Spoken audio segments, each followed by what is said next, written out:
اللہ کے نام سے شروع جو بہت مہربان نہایت اور رحم والا ہے۔ سلطان محمود غزنوی رحمہ اللہ کے عدل و انصاف کے بہت سے واقعات مشہور ہیں، جن میں سب سے زیادہ مشہور اور اہم واقعہ یوں بیان کیا جاتا ہے کہ ایک روز ایک شخص سلطان محمود رحمہ اللہ کے دربار میں انصاف حاصل کرنے کے لیے حاضر ہوا۔ جب محمود اس کی طرف متوجہ ہوا تو اس شخص نے عرض کیا، میری شکایت ایسی نہیں ہے کہ میں اسے سر دربار سب لوگوں کے سامنے بیان کروں۔ محمود فوراً اٹھا اور اسے اکیلے میں لے جا کر اس کا حال پوچھا۔ اس شخص نے کہا، آپ کے بھانجے نے ایک عرصے سے یہ روش اختیار کر رکھی ہے کہ وہ ہر رات کو مسلح ہو کر میرے گھر پر آتا ہے اور اندر داخل ہو کر مجھے کوڑے مار مار کر باہر نکال دیتا ہے اور پھر خود تمام رات میری بیوی کے ساتھ ہم بستری کرتا ہے۔ میں نے ہر امیر کو اپنا حال سنایا، لیکن کسی کو میری حالت پر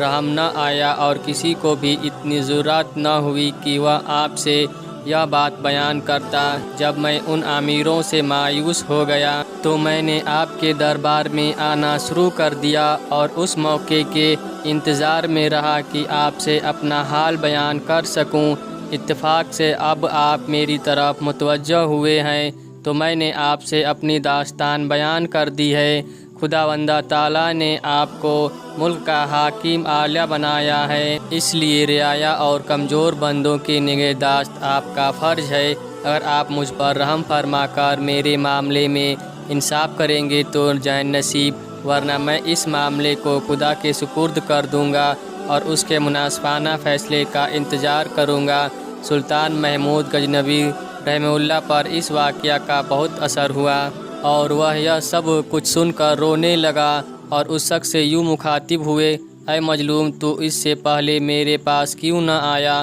اور اتنے دنوں تک یہ ظلم کیوں برداشت کرتا رہا؟ اس شخص نے جواب میں کہا، بادشاہ سلامت، میں ایک مدت سے یہ کوشش کر رہا تھا کہ کسی طرح آپ کی حضور حاضر ہو سکوں، لیکن دربار کے چوکیداروں اور دربانوں کی روک تھام کی وجہ سے کامیابی حاصل نہ ہو سکی۔ یہ خدا ہی بہتر طور پر جانتا ہے کہ آج میں کس تدبیر اور بہانے سے یہاں تک پہنچا ہوں اور کسی طرح ان چوکیداروں کی نظر سے بچ کر آپ کی حضور میں حاضر ہوا ہوں۔ ہم جیسے فقیروں اور غریبوں کی ایسی قسمت کہاں ہے کہ وہ بغیر کسی ہچکچاہٹ کے سلطانی دربار میں چلے آئیں اور بادشاہ سے بال مصافحہ اپنی رداد غم بیان کریں۔ سلطان محمود رحمہ اللہ نے جواب دیا، تم یہاں مطمئن ہو کر بیٹھو، لیکن اس ملاقات اور گفتگو کا حال کسی کو نہ بتانا، اور اس بات کا خیال رکھو کہ جب وہ شفاق تمہارے گھر میں آ کر تمہاری بیوی کی آبرو ریزی کرے تو تم فوراً اسی وقت مجھے اطلاع دینا، پھر میں اسی وقت تمہارے ساتھ انصاف کروں گا اور اس شفاق کو اس کی بدکرداری کی سزا دوں گا۔ اس شخص نے یہ سن کر کہا، اے بادشاہ، مجھ جیسے نادار شخص کے لیے یہ ناممکن ہے کہ جب چاہوں بلا کسی روک ٹوک کے آپ سے مل سکوں۔ اس پر محمود نے اس وقت دربانوں کو بلایا اور ان سے اس شخص کو متعارف کروا کر دربانوں کو حکم دیا، جس وقت بھی یہ شخص ہمارے حضور آنا چاہے، اسے بغیر کسی اطلاع اور روک ٹوک کے آنے دیا جائے، اس سے کسی قسم کی باز پرس نہ کی جائے۔ ان دربانوں کی رخصت کے بعد سلطان محمود رحمہ اللہ نے اس شخص سے چپکے سے کہا، اگرچہ اب میرے حکم کے مطابق یہ لوگ تمہیں یہاں آنے سے روکنے کی جرأت نہ کریں گے، لیکن پھر بھی احتیاطاً تمہیں یہ بتائے دیتا ہوں کہ اگر کبھی اتفاقاً یہ چوکیدار میری عدیم الفراستی یا آرام کا اقرار کر کے تمہیں روکنا چاہیں اور میرے پاس نہ آنے دیں تو تم فلاں جگہ سے چھپ کر چلے آنا اور آہستہ آہستہ سے مجھے آواز دینا، میں یہ آواز سنتے ہی تمہارے پاس پہنچ جاؤں گا۔ اس گفتگو کے بعد محمود نے اس شخص کو رخصت کر دیا اور خود اس کی آمد کا انتظار کرنے لگا۔ وہ شخص اپنے گھر واپس آ گیا۔ 2 راتیں تو آرام سے گزری اور کوئی ایسا واقعہ پیش نہ آیا کہ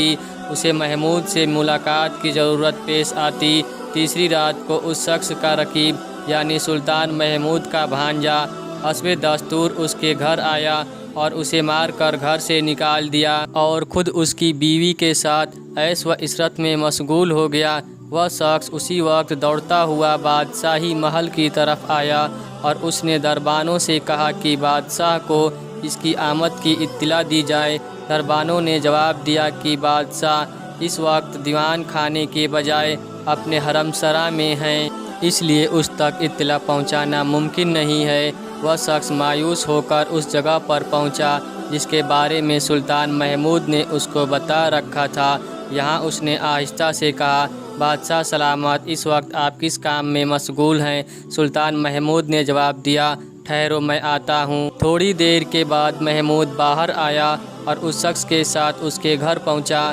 وہاں جا کر محمود نے اپنی آنکھوں سے دیکھا کہ اس کا بھانجا اس غریب شخص کی بیوی سے ہم آگوش ہو کر سویا ہوا ہے اور شمع اس کے پلنگ کے سرہانے جل رہی ہے۔ محمود نے اسی وقت شمع کو بجھا دیا اور اپنا خنجر نکال کر اس ظالم کا سر تن سے جدا کر دیا، اس مظلوم شخص سے کہ جس کے گھر میں محمود آیا ہوا تھا۔ محمود نے کہا، اے بندے خدا، ایک گھونٹ پانی اگر تجھے مل سکے تو فوراً لے آنا کہ میں اپنی پیاس بجھاؤں۔ اس شخص نے فوراً پیالے میں پانی لا کر سلطان کی خدمت میں پیش کیا۔ محمود نے پانی پیا، اپنی جگہ سے اٹھا اور اس نادار سے یوں مخاطب ہوا، اے شخص، اب تو اطمینان کے ساتھ آرام کر، میں جاتا ہوں، اور رخصت ہونے لگا۔ لیکن اس شخص نے بادشاہ کا دامن پکڑ لیا اور کہا، اے بادشاہ، تجھے اس خدا کی قسم ہے کہ جس نے تجھے اس عظیم عالیشان مرتبہ پر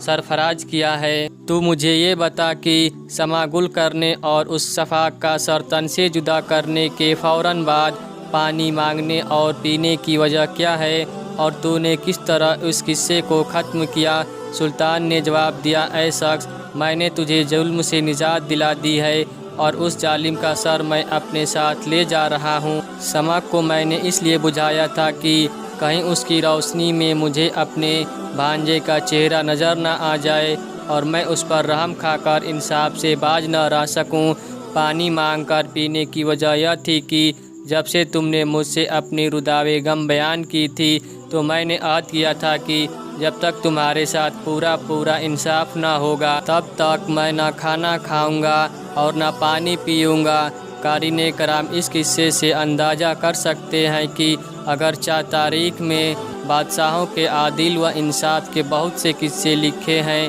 لیکن ایسا قصہ کسی بادشاہ کے متعلق نہیں ملتا۔